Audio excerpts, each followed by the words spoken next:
Hello दोस्तों, मैं आशीष कुमार अपने YouTube channel Bihar GK techs में आपका स्वागत करता हूं। आज हम लोग विश्व के भूगोल में दूसरे चैप्टर पृथ्वी के बारे में पढ़ेंगे।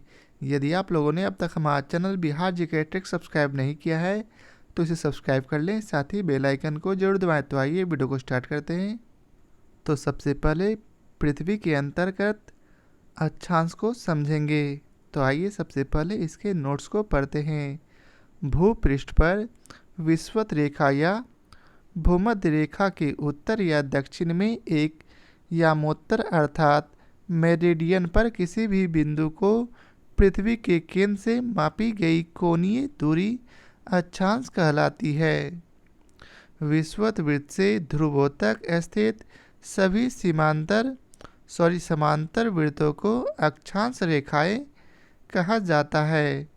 शून्य अंश अक्षांश, जिसे विषुवत रेखा या भूमध्य रेखा भी कहा जाता है, यह रेखा पृथ्वी को दो गोलार्धों अर्थात उत्तरी तथा दक्षिणी में विभाजित करती है।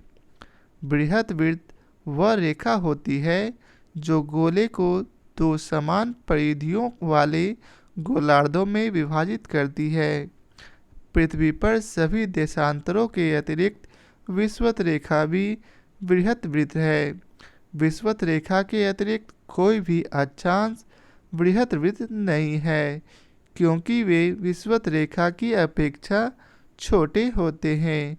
90 डिग्री उत्तरी अक्षांश को उत्तरी ध्रुव तथा 90 डिग्री दक्षिणी अक्षांश को दक्षिणी ध्रुव कहते हैं, जो केंद्र बिंदु होते हैं। उत्तरी तथा दक्षिणी गोलार्ध में अक्षांश 0 से 90 डिग्री तक पाया जाता है। इस प्रकार विषुवत रेखा अर्थात 0 डिग्री को लेकर कुल अक्षांशों की संख्या 181 होती है। 90 डिग्री उत्तरी एवं दक्षिणी अक्षांश जो कि एक बिंदु है, इसी कारण अक्षांश रेखाओं की कुल संख्या 179 अर्थात 179 है। सभी अक्षांश विषुवत वृत्त के समांतर होते हैं। दो अक्षांशों के बीच की दूरी लगभग 111 किलोमीटर होती है। विषुवत वृत्त से ध्रुव की ओर अक्षांशों का उपयोग तापमंडलों के निर्धारण में होता है, जैसे 0 डिग्री से 23.5 डिग्री तक उत्तर या दक्षिण उष्ण कटिबंध, वहीं 23.5 डिग्री से 66.5 डिग्री तक शीतोष्ण कटिबंध तथा 66.5 डिग्री से 90 डिग्री तक शीत कटिबंध होते हैं, जिसे आप इस मैप के माध्यम से समझ सकते हैं। मैप चाहे तो आप यहाँ देख सकते हैं। अब आइए चलते हैं अगले पेज पर। उत्तरी गोलार्ध में 23.5 डिग्री उत्तरी अक्षांश रेखा को कर्क रेखा तथा 66.5 डिग्री उत्तरी अक्षांश रेखा को उत्तरी उपध्रुव वृत्त कहा जाता है। दक्षिणी गोलार्ध में 23.5 डिग्री दक्षिणी अक्षांश रेखा को मकर रेखा तथा 66.5 डिग्री दक्षिणी अक्षांश रेखा को दक्षिणी उपध्रुव वृत्त कहा जाता है। शून्य अंश अक्षांश रेखा एवं शून्य अंश देशांतर रेखा का मिलन अफ्रीका के पश्चिमी भाग पर स्थित गिनी की खाड़ी में होता है। यह खाड़ी अटलांटिक महासागर में स्थित है। शून्य द्वीप एक काल्पनिक क्षेत्र है जो शून्य अंश अक्षांश रेखा एवं शून्य अंश देशांतर रेखा के मिलन बिंदु पर दक्षिण अटलांटिक महासागर में स्थित है। ग्लोब अथवा मानचित्रों पर किसी स्थान, शहर एवं देशों के उत्तरतम एवं दक्षिणतम अवस्थिति का निर्धारण अक्षांशों द्वारा होता है। 0 डिग्री अर्थात भूमध्य रेखा अक्षांश के उत्तर जिस स्थान का अक्षांश मान जितना अधिक होगा, उसकी स्थिति सापेक्ष रूप से कम अक्षांश वाले स्थान से उतनी ही अधिक उत्तर मानी जाती है। जैसे बीजिंग 39 डिग्री 55 मिनट नॉर्थ, वहीं नई दिल्ली 28 डिग्री 38 मिनट नॉर्थ में, न्यूयॉर्क 40 डिग्री 45 मिनट नॉर्थ में और रोम 41 डिग्री 54 मिनट नॉर्थ में सर्वाधिक उत्तर में स्थित नगर रोम होगा। एक विमान 30 डिग्री उत्तरी अक्षांश 50 डिग्री पूर्वी देशांतर से उड़ान करता है और पृथ्वी पर विपरीत सिरे पर नीचे उतरता है तो वह 30 डिग्री दक्षिणी अक्षांश 130 डिग्री पश्चिमी देशांतर पर होगा। चूँकि पृथ्वी पर देशांतर रेखाएं 360 डिग्री घूमती है, अतः 50 डिग्री पूर्वी देशांतर के ठीक विपरीत 130 डिग्री पश्चिमी देशांतर होगा। पृथ्वी की लगभग गोलाकार संरचना के कारण 30 डिग्री उत्तर अक्षांश के विपरीत 30 डिग्री दक्षिण अक्षांश होगा। अब आइए चलते इसके प्रश्न कोश को देखते हैं। तो पहला प्रश्न है, एक स्थान की जो सही अक्षांशीय स्थिति हो सकती है वह है, तो इसका उत्तर है सी 45 डिग्री दक्षिण। 90 डिग्री उत्तरी अक्षांश को उत्तरी ध्रुव तथा 90 डिग्री दक्षिणी अक्षांश को दक्षिणी ध्रुव कहते हैं, जो केंद्र बिंदु होते हैं। प्रधान देशांतर रेखा के पूर्व एवं पश्चिम 360 देशांतर होते हैं, अर्थात उपर्युक्त विकल्पों में 45 डिग्री पूर्व एवं 91 डिग्री पश्चिम दोनों देशांतर स्थितियों को व्यक्त कर रहे हैं। 91 डिग्री उत्तर कोई अक्षांश नहीं होता है, अतः 45 डिग्री दक्षिण अक्षांश ही उपर्युक्त विकल्पों में सही अक्षांशीय स्थिति है। अब अगला प्रश्न है, निम्नलिखित में से कौन सा एक ग्लोब पर वृहत वृत्त नहीं है, तो इसका उत्तर है डी 60 डिग्री उत्तरी अक्षांश रेखा। पृथ्वी पर सभी देशांतरों के अतिरिक्त विषुवत रेखा भी बृहत वृत्त है। विषुवत रेखा के अतिरिक्त कोई भी अक्षांश बृहत वृत्त नहीं है, क्योंकि वे विषुवत रेखा की अपेक्षा छोटे होते हैं। अब अगला प्रश्न है, शून्य अंश अक्षांश तथा शून्य अंश देशांतर अवस्थित है, तो इसका उत्तर है ए अटलांटिक महासागर में। शून्य अंश अक्षांश रेखा एवं शून्य अंश देशांतर रेखा का मिलन अफ्रीका के पश्चिम भाग पर स्थित गिनी की खाड़ी में होता है। यह खाड़ी अटलांटिक महासागर में स्थित है, अतः विकल्प ए सही उत्तर होगा। अगला प्रश्न है, प्रधान याम्योत्तर तथा विषुवत रेखा का प्रतिच्छेदन बिंदु अवस्थित है, तो इसका उत्तर है ए आंध्र महासागर में। अगला प्रश्न है, निम्नलिखित आकृति में दिए हुए भौगोलिक विवरणों पर विचार कीजिए। उपर्युक्त आकृति में ए द्वारा अंकित बिंदु किस महाद्वीप में स्थित देश को व्यक्त करता है, तो इसका उत्तर है सी अर्थात यूरोप को। 15 डिग्री उत्तर अक्षांश से 50 डिग्री उत्तर अक्षांश तथा 5 डिग्री पूर्व देशांतर से 6 अंश पूर्व देशांतर की अवस्थिति यूरोप महाद्वीप में प्राप्त होगी। अब अगला प्रश्न है, एक विमान 30 डिग्री उत्तरी अक्षांश 50 डिग्री पूर्वी देशांतर से उड़ान भरता है और पृथ्वी पर विपरीत सिरे पर नीचे उतरता है, वह कहाँ उतरेगा, तो इसका उत्तर है डी अर्थात 30 डिग्री दक्षिणी अक्षांश और 130 डिग्री पश्चिमी देशांतर। पृथ्वी पर देशांतर रेखाएं 360 डिग्री घूमती है, अतः 50 डिग्री पूर्वी देशांतर के ठीक विपरीत में 180-50 अर्थात 130 डिग्री पश्चिमी देशांतर स्थित होगा।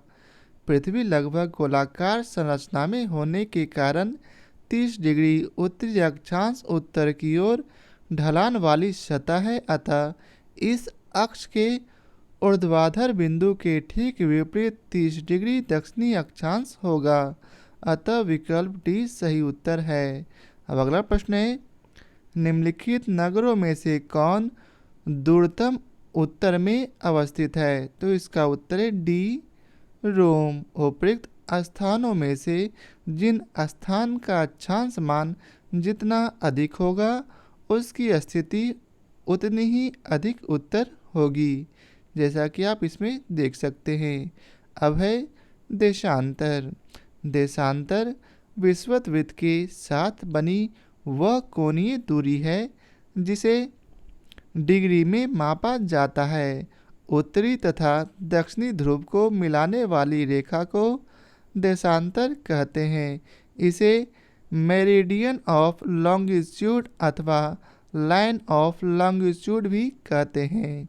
सभी देशांतर रेखाएं लगभग भूमध्य रेखा जितनी लंबी होती है और बृहद्वृत्त कहलाती है। देशांतर रेखाएं भूमध्य रेखा को समकोण पर काटती है। देशांतर रेखाओं के बीच की दूरी विषुववृत्त पर अधिकतम 111.3 किलोमीटर तथा ध्रुवों पर न्यूनतम अर्थात 0 किलोमीटर होती है। मध्य में अर्थात 45 डिग्री अक्षांश पर यह 79 किलोमीटर होती है, जिसे देशांतर रेखा के संदर्भ में अन्य देशांतर रेखाओं की गणना की जाती है उसे प्रधान मध्याह्न रेखा कहते हैं। आगे है, वाशिंगटन डीसी में 22 अक्टूबर 1884 को हुई अंतर्राष्ट्रीय बैठक में इंग्लैंड में लंदन के पूर्व में ग्रीनविच नामक स्थान पर स्थित रॉयल वेधशाला से गुजरने वाली देशांतर रेखा को प्रधान मध्याह्न माना गया है और इसे ग्रीनविच मध्याह्न का नाम दिया गया। इस समय ग्रीनविच मध्याह्न को शून्य मानकर बाकी देशांतरों की गणना की जाती है। प्रधान मध्याह्न को 0 डिग्री मानकर इसके पूर्व तथा पश्चिम में 180 डिग्री देशांतर रेखाएं खींची जाती है। इस प्रकार पूर्ण गोलाकार पृथ्वी पर कुल 360 देशांतर होते हैं। जो देशांतर रेखाएं प्रधान मध्याह्न के पूर्व में खींची जाती है उन्हें पूर्वी देशांतर तथा जो देशांतर रेखाएं प्रधान मध्याह्न से पश्चिम में खींची जाती है उन्हें पश्चिमी देशांतर कहते हैं। 180 डिग्री पूर्वी तथा पश्चिमी देशांतर रेखा एक ही है। यह प्रधान मध्याह्न के विपरीत दिशा में होती है। प्रधान मध्याह्न अर्थात ग्रीनविच रेखा से किसी स्थान की पूर्व अथवा पश्चिम की ओर कोणात्मक दूरी को उस स्थान का देशांतर कहते हैं। देशांतर तथा समय का संबंध पृथ्वी के अक्ष पर उसके घूर्णन के कारण है। पृथ्वी अपने अक्ष पर 24 घंटे में एक चक्कर लगाती है और इस प्रक्रिया को 360 डिग्री घूम जाती है। इसका अर्थ यह हुआ कि पृथ्वी 1 घंटे में 360/24 अर्थात 15 डिग्री घूम जाती है। अतः यदि दो स्थान एक दूसरे के 15 डिग्री पूर्व अथवा पश्चिम में है तो उसके समय में 1 घंटे का अंतर होगा और जिन स्थानों के देशांतर में 1 डिग्री का अंतर है उसके समय में 60/15 अर्थात 4 मिनट का अंतर होगा।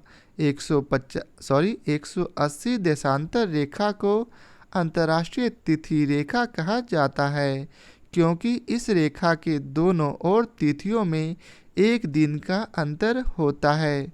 180 डिग्री पूर्वी देशांतर एवं 180 डिग्री पश्चिमी देशांतर के बीच 24 घंटे का अंतर होता है क्योंकि जब हम ग्रीनविच के पूर्व में समय की गणना करते हैं तो 180 डिग्री पूर्व पर समय 12 घंटे आगे होता है। इसी प्रकार ग्रीनविच के पश्चिमी जाने में 180 डिग्री पश्चिमी पर समय 12 घंटे पीछे होता है। 180 डिग्री देशांतर के दोनों ओर दो अलग अलग तिथियां पाई जाती है। जब इस रेखा से पूर्व की ओर जाते हैं तो एक दिन कम हो जाता है और इस रेखा से पश्चिम की ओर जाने पर एक दिन बढ़ाया जाता है। तो अब तक हम लोगों ने समझा कि देशांतर रेखा ऊपर से नीचे होगी और अक्षांश रेखा इस तरह से। ठीक है, अब आगे चलते हैं, जैसा कि आप इसे पिक्चर में देख सकते हैं। आगे है, विश्व के 360 देशांतरों को 24 टाइम जोनों में विभाजित किया गया है, अर्थात प्रत्येक टाइम जोन में 1 घंटे का तथा एक देशांतर में 4 मिनट का अंतर आता है, जिसके बारे में हम लोग समझ चुके हैं। प्रधान मध्याह्न रेखा द्वारा अंतर्राष्ट्रीय मानक समय का निर्धारण किया जाता है। प्रधान मध्याह्न रेखा पहला United Kingdom, France, Spain, Algeria, Mali, Burkina Faso, Togo, Ghana, Antarctica, दक्षिण ध्रुव से होकर गुजरती है। वहीं ब्रिटेन के अतिरिक्त कुछ ऐसे देश हैं जो GMT अर्थात ग्रीनविच मीन टाइम से इतर होते हुए भी GMT के मानक समय का ही उपयोग करते हैं।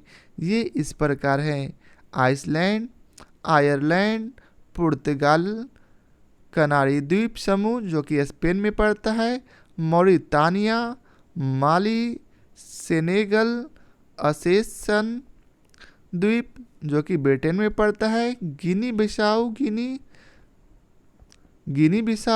गिनी, Sierra Leone, Liberia, Ivory Coast, Burkina Faso, Togo, Gambia और घाना।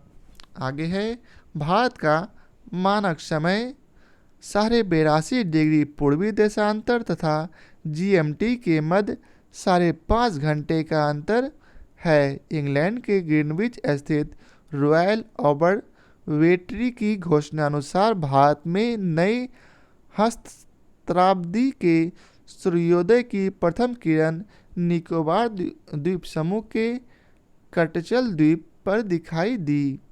कटचल भारत की मुख्य भूमि से लगभग 1600 किलोमीटर तथा पोर्ट ब्लेयर से 300 किलोमीटर दक्षिण में 8 डिग्री उत्तरी अक्षांश एवं 93 डिग्री से 94 डिग्री पूर्वी देशांतरों के मध्य अवस्थित है। आगे है, अंतर्राष्ट्रीय तिथि रेखा। पृथ्वी पर ऐसी प्रतिबिंब रेखा होती है जो 2 क्रमागत कैलेंडर दिनों को अलग करती है। यह ग्रीनविच से 180 डिग्री विपरीत दिशा में प्रशांत महासागर से होकर गुजरती है। अंतर्राष्ट्रीय तिथि रेखा को 8 स्थानों पर मोड़ दिया जाता है ताकि एक ही स्थान पर तिथि को लेकर मतभेद की स्थिति न रहे। अलास्का के पास मोड़ दिए जाने के रास्ते पर 2 स्थानों के बीच की दूरी घट बढ़ जाती है, अतः ग्लोब पर 2 स्थानों के बीच न्यूनतम दूरी अंतर्राष्ट्रीय तिथि रेखा पर नहीं होती है। अंतर्राष्ट्रीय तिथि रेखा अर्थात 180 डिग्री देशांतर एवं भारत के मानक समय अर्थात 82.5 डिग्री के बीच 97.30 देशांतर का अंतर है। वहीं बेरिंग जल डमरू मध्य अंतर्राष्ट्रीय तिथि रेखा के समानांतर है। अब आइए चलते इसके प्रश्न कोश को देखते हैं। तो पहला प्रश्न है, काहिरा का समय ग्रीनविच से 2 घंटा आगे है, अतः यह स्थित है। तो इसका उत्तर है बी, 30 डिग्री पूर्वी देशांतर पर। काहिरा की स्थिति 30 degree 3 minute north, 31 degree 14 minute east है। चूँकि काहिरा का समय ग्रीनविच से 2 घंटा आगे है, अतः इसकी स्थिति 30 डिग्री पूर्वी देशांतर के पास बनती है। पृथ्वी गोलाकार होने के कारण 24 घंटे में 360 घूम जाती है। अतः 1 डिग्री देशांतर की दूरी तय करने में पृथ्वी को 4 मिनट का समय लगता है। इसलिए 30 डिग्री देशांतर पर कुल समय 30 गुना 4 अर्थात 120 मिनट यानी 2 घंटे का होगा। इसलिए विकल्प बी सही उत्तर है। अब आइए चलते हैं अगले प्रश्न पर। अगला प्रश्न है, जब 82.5 डिग्री पूर्वी देशांतर पर मध्याह्न हो तब प्रातः के 6:30 बजे किस देशांतर या अंश पर बजेंगे? तो इसका उत्तर है सी 0 डिग्री पूर्व या पश्चिम पर। 82.5 डिग्री पूर्वी देशांतर पर जब मध्याह्न हो तो 6:30 बजे प्रातः का मतलब है 5.5 घंटे का अंतर। चूँकि 1 घंटे में 15 डिग्री देशांतर का अंतर होता है, इसलिए 5.5 घंटे में 82.5 का अंतर अर्थात 82.5 डिग्री माइनस 82.5 अर्थात 0 डिग्री देशांतर। अब अगला प्रश्न है, यदि दो स्थानों की स्थिति में 90 डिग्री देशांतर का अंतर है तब दोनों स्थानों के बीच समय अंतराल होगा। तो इसका उत्तर है बी 6 घंटे। सामान्यतः एक देशांतर पर 4 मिनट का अंतर होता है। 90 डिग्री देशांतर के अंतर का अर्थ है कि 90 गुना 4 अर्थात 360 मिनट या 6 घंटे। अतः विकल्प बी सही उत्तर है।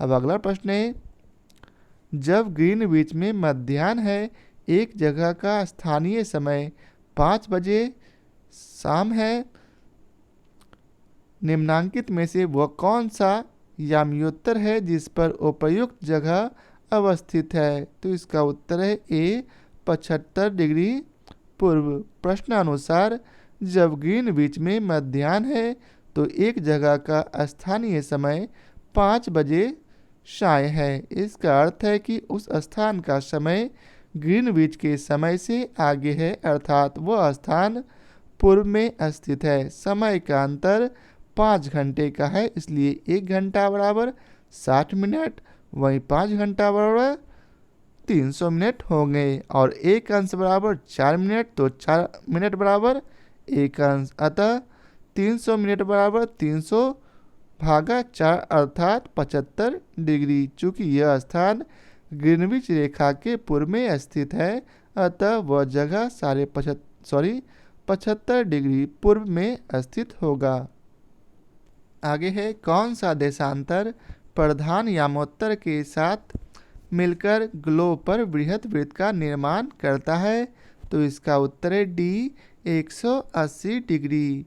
प्रधान देशांतर को ग्रीनविच रेखा के नाम से भी जाना जाता है। यह शून्य अंश देशांतर रेखा होती है। इसके ठीक विपरीत 180 डिग्री देशांतर रेखा होती है, जिसे अंतर्राष्ट्रीय तिथि रेखा के नाम से भी जाना जाता है। अतः 180 डिग्री देशांतर प्रधान याम्योत्तर के साथ मिलकर ग्लोब पर बृहत वृत्त का निर्माण करती है। अब अगला प्रश्न है,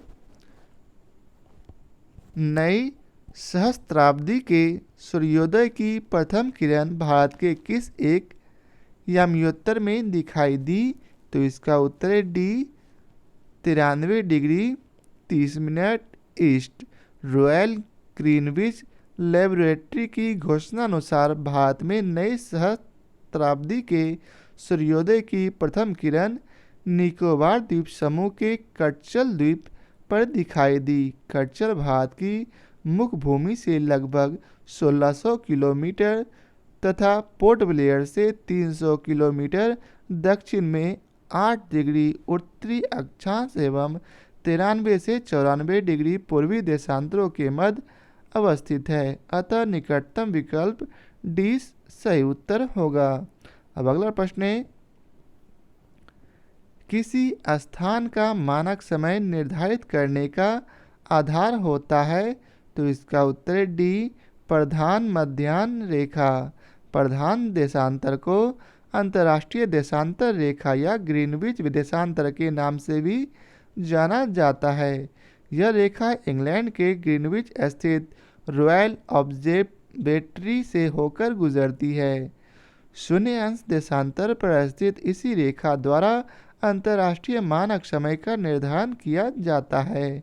180 डिग्री देशांतर रेखा को अंतर्राष्ट्रीय तिथि रेखा के नाम से जाना जाता है। प्रधान मध्याह्न रेखा निम्नलिखित देशों से होकर गुजरती है। वे हैं United Kingdom, France, Spain, Algeria, Mali, Burkina Faso, Togo, Ghana और अंटार्कटिका। अगला प्रश्न है, प्रधान यामियोत्तर नहीं गुजरती है, तो इसका उत्तर है सी, नाइजर से। प्रधान यामोत्तर गुजरती है किन किन से, तो इसका उत्तर है ए अर्थात 1 एवं 2 अर्थात अल्जीरिया और फ्रांस से। अगला प्रश्न है, निम्नलिखित स्थानों में से किन का समय जीएमटी के समान है, तो इसका उत्तर है सी, 1, 2 और 4 का अर्थात अक्रा, डबलिन और लिस्बन। उल्लेखनीय है कि घाना की राजधानी अक्रा, आयरलैंड की राजधानी डबलिन तथा पुर्तगाल की राजधानी लिस्बन तीनों ही जीएमटी मानक समय का उपयोग करती है। मैड्रिड स्पेन की राजधानी है जो 3 डिग्री 43 मिनट पश्चिम देशांतर पर स्थित है। इसका समय जीएमटी मानक समय के समान नहीं है। अब अगला प्रश्न है, किसी एक कण निम्नलिखित नगरों में से किस एक में घड़ी समय अन्य 3 नगरों के घड़ी के समयों के समान नहीं होता, तो इसका उत्तर डी, आदिस अबाब जो कि इथियोपिया में पड़ता है। लंदन, लिस्बन और अक्रा का समय समान है क्योंकि ये तीनों जीएमटी मानक समय का उपयोग करते हैं। इथियोपिया की राजधानी आदिस अबाब लगभग 38.45 डिग्री पूर्वी देशांतर पर स्थित है, जिसका समय ग्रीनविच मध्य समय से 2 घंटे 34 मिनट 20 सेकेंड आगे है। तो अगला प्रश्न है, ग्रीनविच की देशांतर रेखा से पूर्व या पश्चिम में स्थित होने के आधार पर निम्नलिखित देशों का मानक समय ग्रीनविच माध्य समय से या तो आगे है या पीछे। ग्रीनविच माध्य समय से आगे से पीछे के क्रम की दृष्टि से देशों के मानक समय का निम्नलिखित में से कौन सा क्रम सही है, तो इसका उत्तर है ए अर्थात सबसे पहले जापान, उसके बाद इराक है, फिर ग्रीस, फिर क्यूबा और लास्ट में कोस्टा रिका। ग्रीनविच रेखा इंग्लैंड से होकर गुजरती है। यहीं से संसार के मानक समय की गणना की जाती है। पूर्वी गोलार्ध का समय आगे तथा पश्चिमी गोलार्ध का समय पीछे रहता है। उपर्युक्त देशों का मानक समय निम्न प्रकार है। जापान का +9 घंटे, यहाँ प्लस का मतलब आगे होता है। इराक का 3 घंटे आगे है। ग्रीस का 2 घंटे आगे है। क्यूबा 5 घंटे पीछे है और कोस्टा रिका 6 घंटे पीछे है।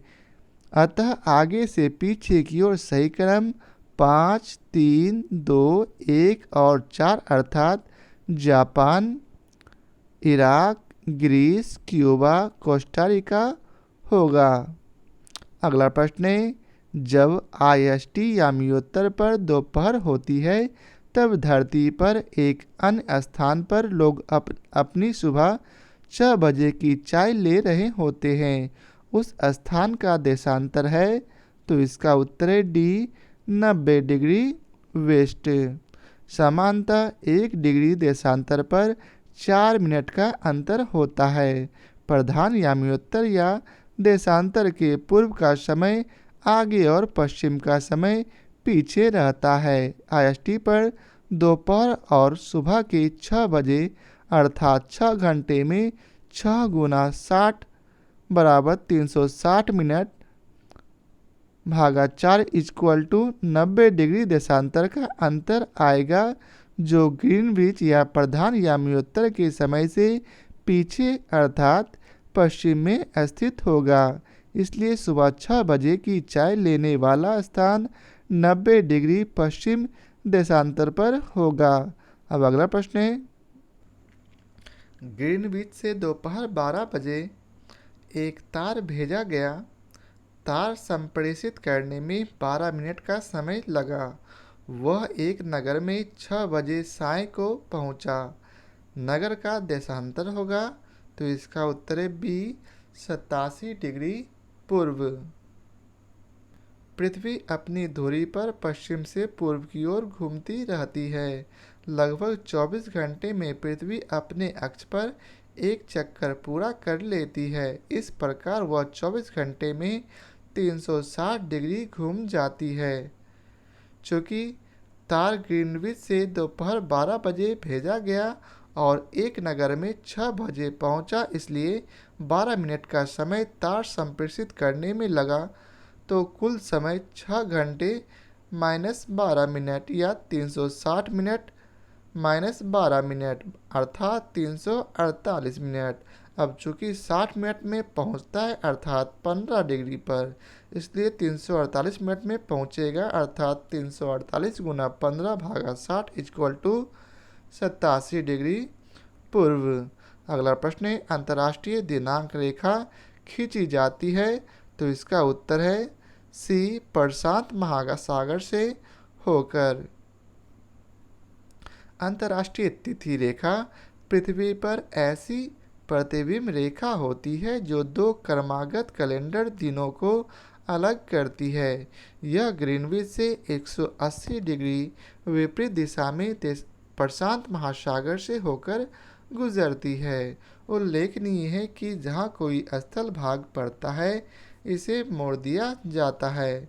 अब अगला प्रश्न है, कथन ए तिथि निर्धारक रेखा पर ग्रीनविच से 12 घंटे का अंतर है। वहीं कारण आर है, तिथि निर्धारक रेखा 180 डिग्री देशांतर पर स्थित है। नीचे दिए गए कोड का प्रयोग कर सही उत्तर का चयन कीजिए। तो इसका सही उत्तर है ए, अर्थात ए आर दोनों सत्य हैं और आर ए की व्याख्या करता है। तिथि निर्धारक रेखा 180 डिग्री देशांतर रेखा ग्रीनविच रेखा से 180 डिग्री के अंतर से होकर गुजरती है। ग्रीनविच 0 डिग्री देशांतर पर स्थित होने के कारण ग्रीनविच और अंतर्राष्ट्रीय तिथि रेखा के बीच 180 डिग्री देशांतर का अंतर है, अर्थात 180 डिग्री गुना 4 इक्वल टू 720 मिनट या 12 घंटे का अंतर है। अतः कथन और कारण दोनों सत्य हैं तथा कारण कथन की सही व्याख्या भी है। अब आइए चलते हैं अगले प्रश्न पर। अगला प्रश्न है, ग्लोब पर दो स्थानों के बीच न्यूनतम दूरी नहीं होती, तो इसका उत्तर डी अंतर्राष्ट्रीय तिथि रेखा पर। अंतर्राष्ट्रीय तिथि रेखा अर्थात 180 डिग्री देशांतर को छोड़कर बाकी सभी रेखाएं नियत स्थान से होकर गुजरती है, जबकि अंतर्राष्ट्रीय तिथि रेखा को 8 स्थानों पर मोड़ दिया जाता है ताकि एक ही स्थान पर तिथि को लेकर मतभेद की स्थिति न रहे। अलास्का के पास मोड़ दिए जाने के रास्ते पर दो स्थानों के बीच की दूरी घट बढ़ जाती है, अतः ग्लोब पर दो स्थानों के बीच न्यूनतम दूरी अंतर्राष्ट्रीय तिथि रेखा पर नहीं होती है। अब अगला प्रश्न है, यदि पृथ्वी के घूर्णन की दिशा उत्क्रमित कर दिए जाए तो जब अंतर्राष्ट्रीय तिथि रेखा पर दोपहर हो तो भारतीय मानक समय क्या होगा? तो इसका उत्तर है 6.5 घंटे। अंतर्राष्ट्रीय तिथि रेखा 180 डिग्री एवं भारत के मानक समय के बीच 97.30 डिग्री देशांतर का अंतर है, जबकि ग्रीनविच रेखा 0 डिग्री देशांतर और भारत के मानक समय के बीच 82 देशांतर का अंतर है। चूँकि एक देशांतर पर 4 मिनट का अंतर होता है, अतः पृथ्वी के घूर्णन की दिशा उत्क्रमित कर देने से जब अंतर्राष्ट्रीय तिथि रेखा पर दोपहर के 12 बजे होंगे, ठीक उसी समय भारतीय मानक समय 97.5 अर्थात 390 मिनट या 6:30 बजे का समय होगा। अतः विकल्प ए सही उत्तर है। अब अगला प्रश्न है, निम्नलिखित में से कौन सा एक जल डमरू मध्य अंतर्राष्ट्रीय तिथि रेखा के सर्वाधिक निकट है? तो इसका उत्तर है बी, बेरिंग जल डमरू मध्य प्रधान मध्याह्न रेखा अर्थात ग्रीनविच रेखा 0 डिग्री देशांतर पर अवस्थित है। इसके पूर्व से अथवा पश्चिम से 180 डिग्री पर अंतर्राष्ट्रीय तिथि रेखा स्थित है। पूर्व अथवा पश्चिम में 180 डिग्री के सर्वाधिक निकट का देशांतर अंतर्राष्ट्रीय तिथि रेखा के सर्वाधिक निकट होगा। विकल्प में दिए गए जल डमरू मध्यों के लगभग देशांतर निम्नानुसार हैं, जिसे आप यहाँ देख सकते हैं। अगला प्रश्न है, एक जहाज एल्यूशियन द्वीप समूह के पूर्वी छोर से डच हार्बर की ओर जा रहा है। यह 1 जनवरी 1999 को 23.30 बजे अर्थात 23:30 बजे 180 डिग्री याम्योत्तर को पार करता है। याम्योत्तर को पार करने के समय से 1 घंटे की यात्रा करने के बाद जहाज का कप्तान अपनी डायरी में कौन सा समय और तिथि दर्ज करेगा? तो इसका उत्तर है बी अर्थात जनवरी 2 12:30। अंतर्राष्ट्रीय तिथि रेखा 180 डिग्री देशांतर का पूरी तरह अनुसरण नहीं करता है और राजनीतिक एवं आर्थिक रूप से संबद्ध क्षेत्रों को एक साथ रखने के लिए इसे कोई स्थान पर 180 डिग्री देशांतर से पृथक किया गया है। तदनुसार संपूर्ण अलास्का क्षेत्र, जिसमें एल्यूशियन द्वीप समूह तथा डच हार्बर दोनों आते हैं, को अंतर्राष्ट्रीय तिथि रेखा के पूर्व में रखा गया है। इस स्थिति के संदर्भ में अंतर्राष्ट्रीय तिथि रेखा जहाज द्वारा पार नहीं किए जाएंगे तथा 180 डिग्री याम्योत्तर को पार करने के बाद भी दिन वही अर्थात 1 जनवरी 1999 रहेगा और इसके 1 घंटे बाद जहाज के कप्तान द्वारा जनवरी 2 और 12:30 बजे दर्ज किए जाएंगे। अब अगला प्रश्न है, पश्चिम की ओर यात्रा करने वाले एक जहाज के कप्तान ने 90 डिग्री पश्चिम देशांतर पर स्थानीय समय 10 बजे सोमवार लिखा है। यदि उसके जहाज की गति वही है तो पृथ्वी के घूर्णन की है तो अंतर्राष्ट्रीय तिथि रेखा पर वह किस स्थानीय समय और दिन को प्राप्त करेगा? तो इसका उत्तर है बी 10 बजे सोमवार। पश्चिम की दिशा में यात्रा करने वाले जहाज के कप्तान द्वारा 90 डिग्री पश्चिमी देशांतर पर स्थानीय समय 10 बजे सोमवार दर्ज किया गया अर्थात वह अमेरिका महाद्वीप के आसपास है। चूँकि पृथ्वी पश्चिम से पूर्व अपने अक्ष पर चक्कर लगाती है और जहाज पश्चिम की ओर पृथ्वी के घूर्णन की गति से जा रहा है अर्थात दोनों की दिशाएं विपरीत है, किंतु पृथ्वी के अंदर की वस्तुओं पर घूर्णन गति का कोई प्रभाव नहीं पड़ता अर्थात 90 डिग्री देशांतर की दूरी तय करने में जहाज का समय लगेगा 6 घंटे का समय लगेगा, परंतु वह स्थानीय समय अनुसरण 6 घंटे पीछे रहेगा। अतः अंतर्राष्ट्रीय तिथि रेखा पर पहुंचने पर वह स्थानीय समय 10 बजे सोमवार ही लिखेगा। हाँ, अंतर्राष्ट्रीय तिथि रेखा को पार करने पर उसका स्थानीय समय 10 बजे मंगलवार हो जाएगा। अगला प्रश्न है, किसी जहाज को सबसे कम समय में एक स्थान से दूसरे स्थान तक जाने के लिए निम्न में से किसे मार्ग बनाना चाहिए? तो इसका उत्तर है सी, देशांतर को। किसी जहाज को एक स्थान से दूसरे स्थान तक कम समय में पहुंचने के लिए यात्रा देशांतर के सापेक्ष करनी होगी। अब अगला प्रश्न है, किसी जगह का स्थानीय समय 6 बजे प्रातः है, जब किसी ग्रीनविच मान टाइम 3 बजे प्रातः है, उस जगह की देशांतर रेखा क्या होगी? तो इसका उत्तर है बी, अर्थात 45 डिग्री पूर्व। विश्व के 360 देशांतरों को 24 टाइम जोनों में विभाजित किया गया है, अर्थात प्रत्येक टाइम जोन में 1 घंटे का तथा एक देशांतर में 4 मिनट का अंतर आता है। जीएमटी से पूर्व की ओर जाने पर प्रत्येक देशांतर पर 4 मिनट समय आगे रहता है, जबकि पश्चिम की ओर जाने पर प्रत्येक देशांतर पर 4 मिनट समय पीछे रहता है। प्रश्नानुसार उस स्थान के समय की गणना करनी है जो ग्रीनविच से आगे स्थित है।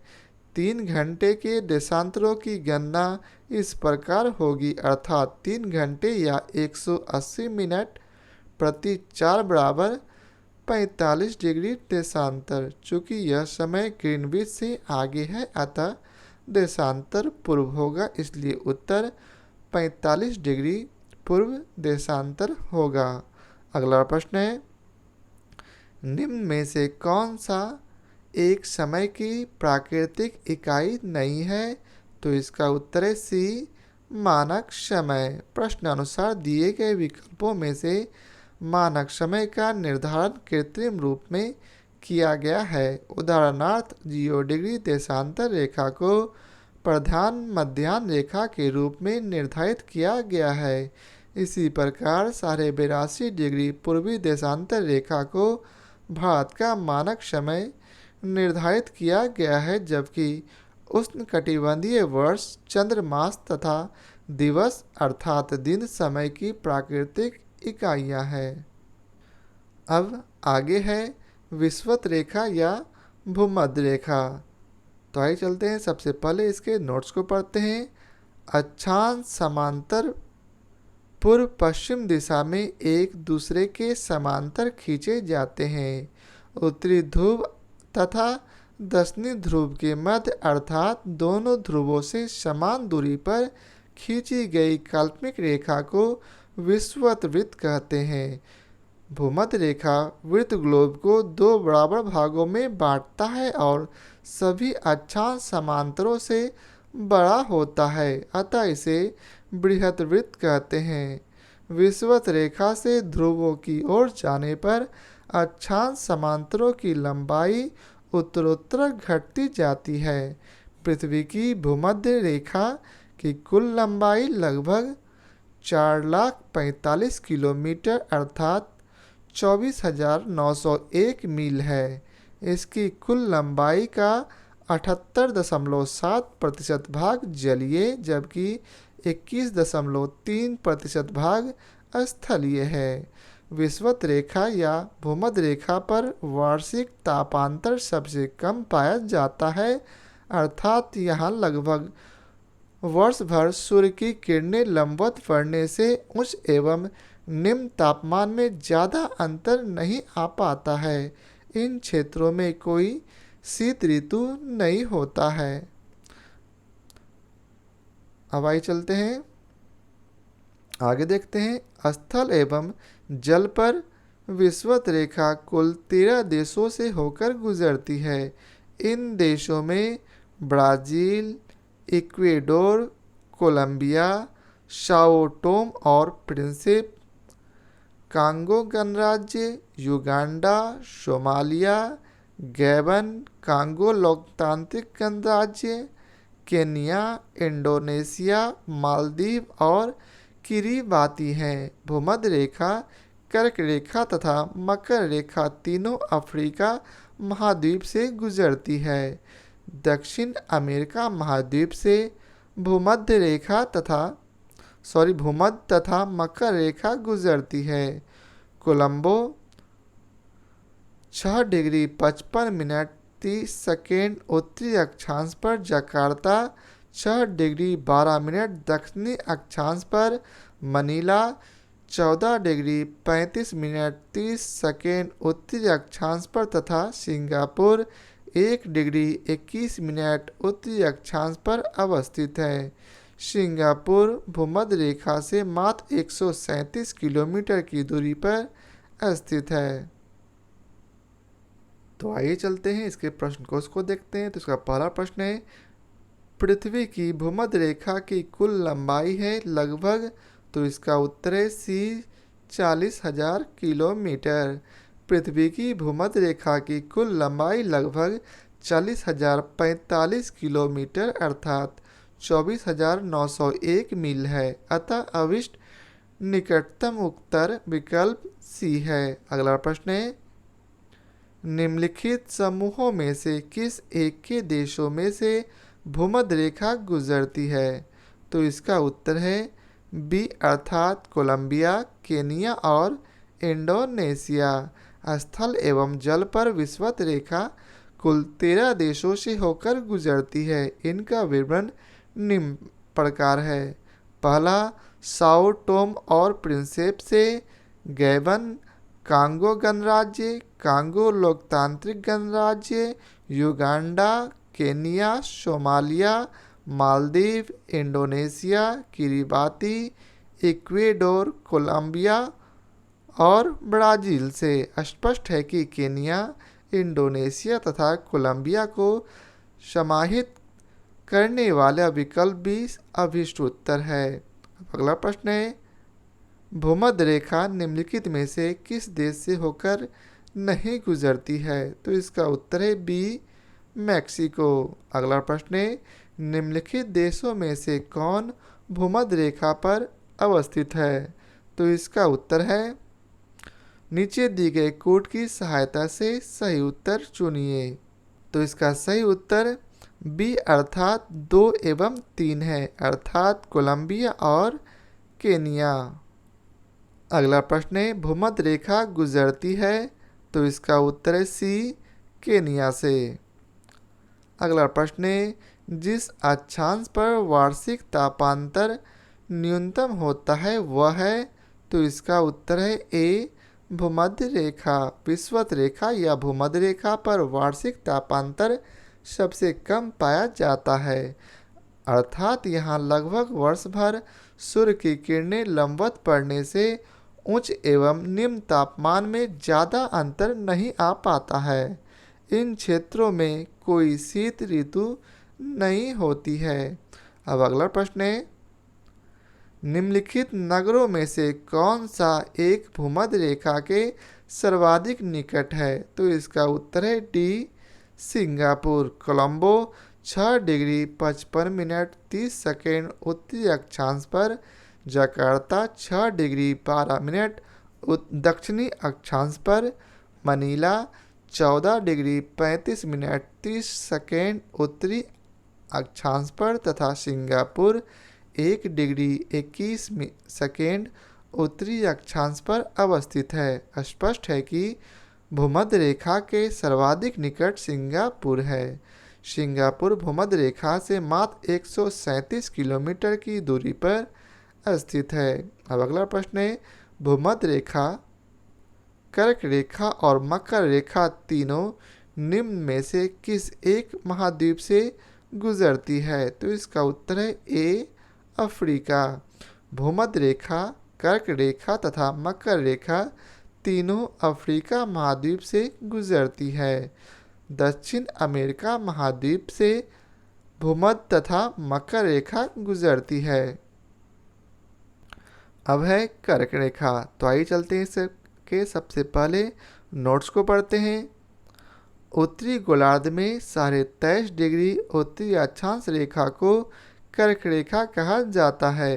पृथ्वी के अक्षीय झुकाव तथा परिक्रमण गति के कारण पृथ्वी के उत्तरी गोलार्ध में 23.5 डिग्री उत्तरी अक्षांश पर स्थित कर्क रेखा 21 मार्च से सूर्य की ओर उन्मुख होना प्रारंभ करती है। 3 माह बाद 21 जून को कर्क रेखा सूर्य के ठीक सामने होती है, अर्थात इस तिथि को सूर्य कर्क रेखा पर लंबवत चमकता है। 21 जून की इस तिथि को कर्क संक्रांति या ग्रीष्म अनंत कहते हैं। कर्क रेखा विश्व के जिन देशों से होकर गुजरती है वे इस प्रकार हैं। हवाई द्वीप जो कि यूएसए में पड़ता है, बहामास, मॉरिटानिया, अल्जीरिया, लीबिया, मिस्र, भारत, म्यांमार, ओमान, मैक्सिको, माली, नाइजर, चाड, सऊदी अरब, संयुक्त अरब अमीरात, बांग्लादेश, चीन एवं ताइवान। मकर संक्रांति 22 दिसंबर को उस समय होती है जब मकर रेखा पर सूर्य की किरणें लंबवत पड़ती है, चूँकि पृथ्वी अपने अक्ष पर 23.5 डिग्री झुकी हुई है, इसलिए मकर रेखा पर जब 90 डिग्री सूर्य का 49 कोण होगा, ठीक उसी समय कर्क रेखा पर 90 डिग्री माइनस 47 डिग्री अर्थात 43 डिग्री का कोण बनेगा। मकर रेखा से कर्क रेखा के मध्य अंतर 23.5 डिग्री प्लस 23.5 डिग्री अर्थात 47 डिग्री है। अब आइए चलते हैं इसके प्रश्न कोश को देखते हैं। तो इसका पहला प्रश्न है, मकर संक्रांति के समय कर्क रेखा पर दोपहर के सूर्य का 49 होता है, तो इसका उत्तर है बी 43 डिग्री। मकर संक्रांति 22 दिसंबर को उस समय होती है जब मकर रेखा पर सूर्य की किरणें लंबवत पड़ती है। चूँकि पृथ्वी अपने अक्ष पर 23.5 डिग्री झुकी हुई है, इसलिए मकर रेखा पर जब 90 डिग्री सूर्य का 49 कोण होगा, ठीक उसी समय कर्क रेखा पर 90 डिग्री माइनस 47 डिग्री अर्थात 43 डिग्री का कोण बनेगा। मकर रेखा से कर्क रेखा के मध्य अंतर 23.5 डिग्री प्लस 23.5 डिग्री अर्थात 47 डिग्री है। अब है कर्क रेखा नहीं गुजरती है कहाँ से, तो इसका उत्तर है सी ईरान से। कर्क रेखा विश्व के जिन देशों से होकर गुजरती है वे इस प्रकार हैं, जिनके नाम आपको यहाँ दिए गए हैं। वे हैं हवाई द्वीप, मैक्सिको, बहामास, माली, मॉरिटानिया, नाइजर, अल्जीरिया, चाड, लीबिया, सऊदी अरब, मिस्र, संयुक्त अरब अमीरात, भारत, बांग्लादेश, म्यांमार, चीन, ओमान और ताइवान। अतः स्पष्ट है कि कर्क रेखा ईरान से होकर नहीं गुजरती है, इसलिए सही उत्तर विकल्प सी होगा। अब आगे है मकर रेखा। तो आइए चलते हैं इसके नोट्स को पढ़ते हैं। सबसे पहले, दक्षिणी गोलार्ध में 23.5 डिग्री दक्षिणी अक्षांश रेखा को मकर रेखा कहा जाता है। सूर्य की किरणें मकर रेखा पर लंबवत 21 से 22 दिसंबर को चमकती है। इस दिन दक्षिणी गोलार्ध का सबसे बड़ा दिन होता है। इस दौरान दक्षिणी गोलार्ध में निम्न वायुदाब अर्थात ग्रीष्म ऋतु होती है। इसी समय उत्तरी गोलार्ध में उच्च वायुदाब अर्थात शीत ऋतु होती है, क्योंकि कर्क रेखा पर सूर्य की किरणें तिरछी पड़ती है। चूँकि कर्क रेखा भारत के लगभग मध्य से होकर गुजरती है, इसलिए इस दौरान उत्तर पश्चिम भारत में भी उच्च वायुदाब विकसित होता है। मकर रेखा Brazil, Paraguay, Argentina, Chile, French Polynesia जो कि फ्रांस में पड़ता है, बोत्सवाना, ऑस्ट्रेलिया, मेडागास्कर, मोजाम्बिक, दक्षिण अफ्रीका, टोंगा एवं नामीबिया से होकर गुजरती है। अब है इसके प्रश्न को, तो आइए चलते हैं इसके पहले प्रश्न को देखते हैं। तो पहला है, मकर रेखा नहीं गुजरती है कहाँ से? तो इसका उत्तर है ए, बोलीविया से।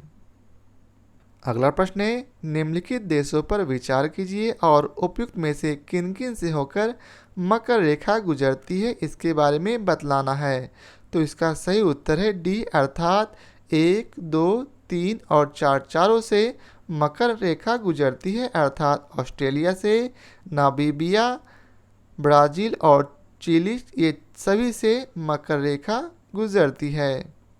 अगला प्रश्न है, जब सूर्य की किरणें मकर रेखा पर लंबवत चमकती है तब भारत में निम्नांकित में से कौन सी घटना घटित होती है? तो इसका उत्तर है ए, अर्थात उत्तर पश्चिम भारत में उच्च वायुदाब विकसित होता है। सूर्य की किरणें मकर रेखा पर लंबवत 21 से 22 दिसंबर को चमकती है। इस दिन दक्षिणी गोलार्ध का सबसे बड़ा दिन होता है। इस दौरान दक्षिणी गोलार्ध में निम्न वायुदाब अर्थात ग्रीष्म ऋतु होती है। इसी समय उत्तरी गोलार्ध में उच्च वायुदाब अर्थात शीत ऋतु होती है, क्योंकि कर्क रेखा पर सूर्य की किरणें तिरछी पड़ती है। चूँकि कर्क रेखा भारत के लगभग मध्य से होकर गुजरती है, इसलिए इस दौरान उत्तर पश्चिम भारत में भी उच्च वायुदाब विकसित होता है। तो आज के लिए बस इतना ही। आशा करता हूँ आप लोगों को हमारा यह वीडियो पसंद आया हो।